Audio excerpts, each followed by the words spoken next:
Multiple parties, dozens of players, and only a single world. Can you run multiple campaigns within the same world space? Absolutely. This is how. Hello and welcome to this week's episode of How to Be a Great GM. My name is Guy and today we're looking at multiple campaigns within the same world. Should you do it? Could you do it? How do you do it? This is the answer to those questions. I do it myself and I'll give you some examples in the video. We're going to be looking at three things: organization, interaction, and impact. Those are the three buzzwords. And then we're going to look at a mistake that a lot of GMs make, but that is at the end of the video. Now, I really like to run games. I like it. You might go so far as to say I absolutely love it. Although since there is no love button, I can't hit that, but there is a like button. So hit that if you find this video useful. Another little thing before we jump into it. I say little thing, but it isn't a little thing. It's a massive thing. You all know easy roller dice. Sitting here on my desk right next to me, I have a giant tray filled with all of the easy roller dice that I like to use.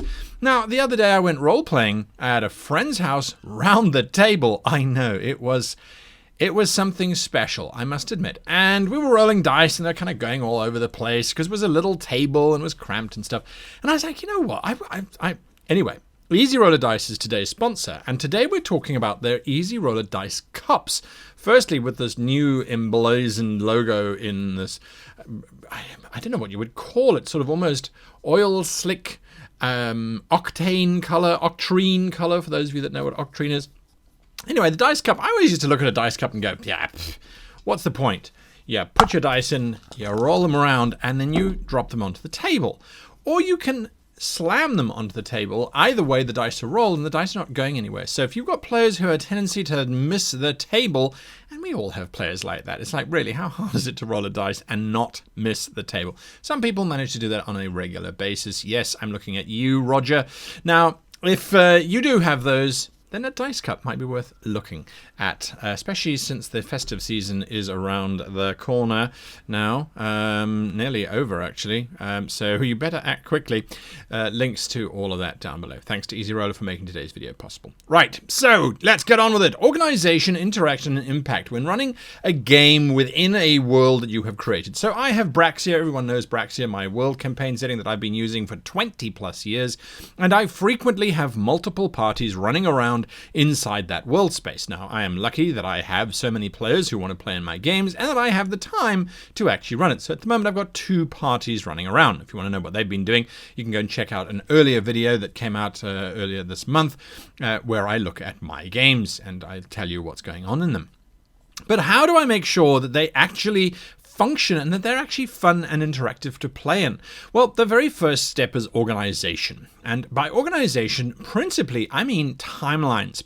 You need to get yourself a calendar. Now, you don't have to go all fancy and rename the calendar so that it's got special names of the month and your year is 512 days long. And you can absolutely do all of that, but you don't need to. You can just use one of our generic, good old-fashioned calendars. Now, the reason for a calendar is not for the players. They don't need to keep this calendar if you don't want them to. This is for you, so you can kind of keep track of what major impact or events have happened within your world space according to the playing group. So my own game, for example, I have about a 5-month discrepancy between the actions of the one party and the other party. I'm slowly bringing those into alignment by extending the travel time of the secondary party so they kind of catch up in the time zone, simply because it was a mistake that I made. That's not the primary mistake that we're going to be talking about later on in the video, but it was a mistake that I had made. Different time starts means more complications. So by organization, you want your players to start in the same calendar day, in the same calendar year. You do not want to then try and restrict them or try and manipulate them so that things happen on the same days. What you want to do is you want to just keep track so that if one player group happens to kill the god of joy and hope, as in one of my older campaigns, and the entire world turns into black and white, you know that on that particular day the world loses all color and joy and happiness and goes into black and white, so that when your other party gets to that day, suddenly the world changes and it's all in black and white. Everyone can remember the joyful times, but they can't remember being actually joyful. So by having a calendar, it allows you to kind of coordinate all of these different things that are going on. You shouldn't be a slave to the calendar necessarily, and you shouldn't spend nights trying to work out exactly how many days it's going to take to get from point A to point B. Best guess it and then look at the calendar and swipe off a couple days. It shouldn't be a major task, it should be something on the side. Something that will help you is if you get your players to keep track of the calendar themselves, in which case, if you really want to add in your own world names for the months and things, my advice is never to give it weird names that have nothing to do with the actual months themselves. I would simply change them so July becomes Julo, June becomes Jine, those kinds of things, so that players still get a sense of where they are, but they're not at the same time confused as to what Argrath Thurduk is. Are we in Argrath Thurduk or are we in Tower Bugur? Don't know, don't care, moving on. So you have to make sure that that is the case. When it comes to the NPCs that the parties are interacting, and having a timeline and having some organization is going to really help you as well. One NPC might interact with both parties, in which case they might share information. Other NPCs might have nothing to do with them, in which case you don't have to worry. NPCs that are sharing information. I always like to have my NPCs give out a little hint that there's another group going on, but then to throw in some red herrings as well and hint that there are other groups as well. After all, it is a giant world and that there should be multiple heroes running around trying to save the day. So I drop a hint that there is a group with a very tall barbarian, or there's another group that came through asking that same question. Things along those lines. So I would definitely make sure that your NPCs are kind of kept on a calendar so you can follow through and see if they're still in the store or if they've mysteriously been abducted, mauled, maimed, or destroyed. Now, of course, by having it on a timeline, it allows you to then have adventures where the NPCs, well, the PCs, I should say, arrive to find that the NPC has been murdered. They then launch an investigation to figure out what's going on, and they learn of this mysterious group that arrived, beat the hell out of the NPC, dragged them away, and then left them for dead. Nothing creates more tension in your game than to have one party hunting the other. I'm not advocating that the parties should hunt each other, I'm just saying that, well, if they are on each other's trail, there is nothing stopping you from using that in real-world incident where the two parties have come together to create a bounty hunter group that is now going to follow along the PCs as NPC bounty hunters following the PCs. It helps inspire adventures and things. Go with the flow, don't fight it. When we talk about interaction, do we talk about PC versus PC? Is this an instance where we are going to get folks to come together? I don't know what that was. We're going to get folks to come together at a giant role-playing session and have a big free-for-all melee.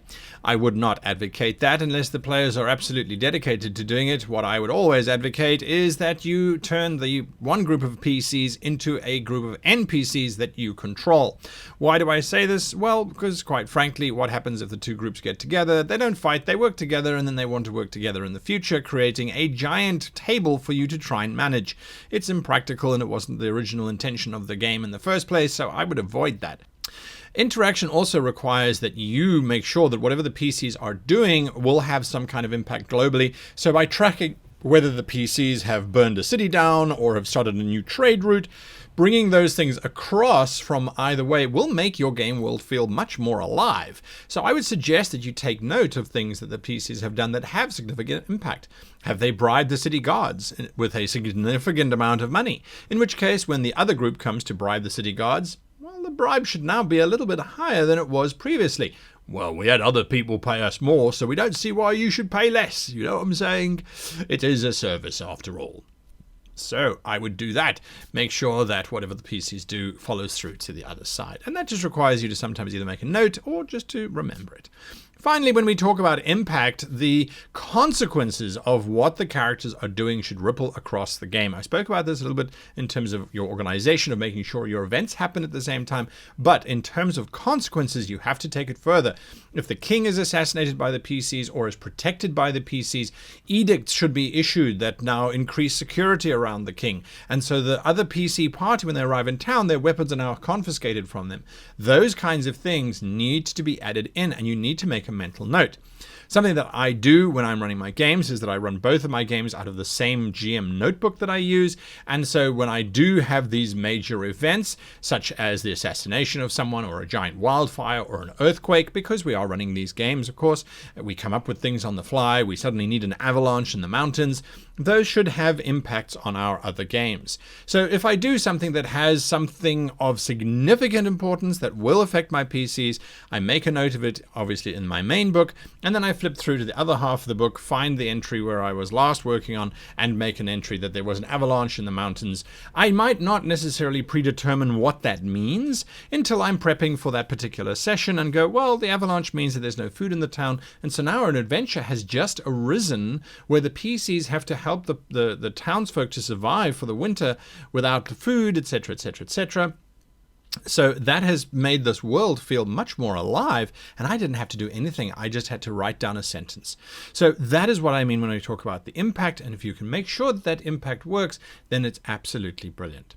Now, the mistake that a lot of people make, a lot of people kind of get to when they are running these multiple parties in the same world, is they try to force interaction. That's the least and worst thing you could possibly do. The players are not there to fight other players, ostensibly. They're there to run their own adventure and have their own game running. So when you start to commingle PCs together, you start to muddy the waters.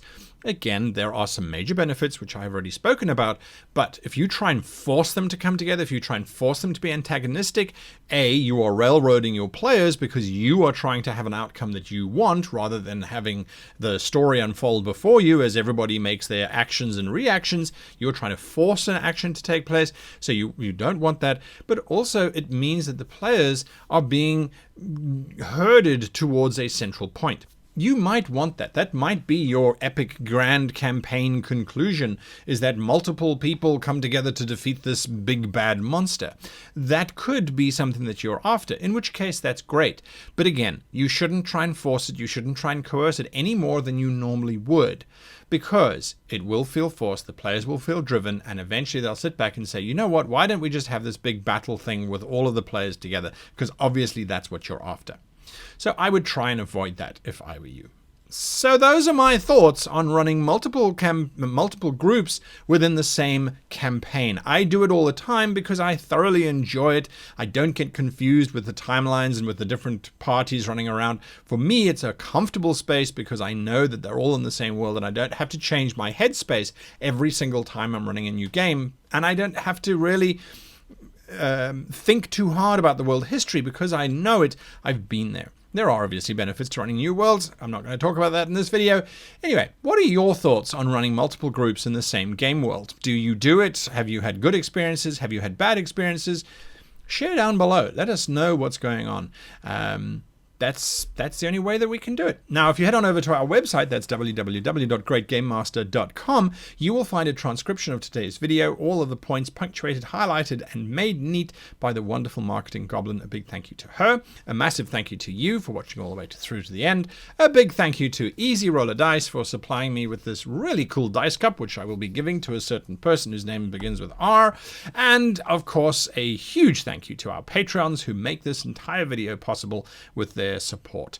And you'll be getting a special Xmas themed adventure planner idea thing this month, so watch out for that. Until next time, I wish you and yours the happiest of gaming.